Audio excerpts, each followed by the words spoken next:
National Weather Service in Nashville has issued a tornado warning for Maury County in Middle Tennessee until 12:30 a.m. Central Daylight Time.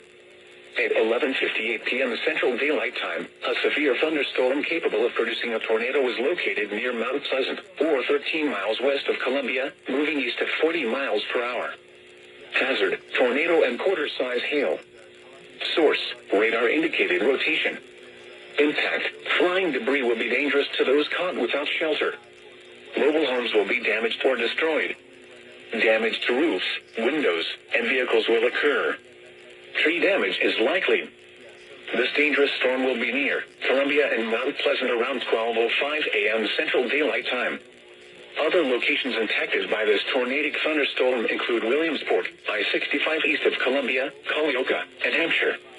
This includes Interstate 65 between mile markers 36 and 52. Take cover now. Move to a basement or an interior room on the lowest floor of a sturdy building. Avoid windows.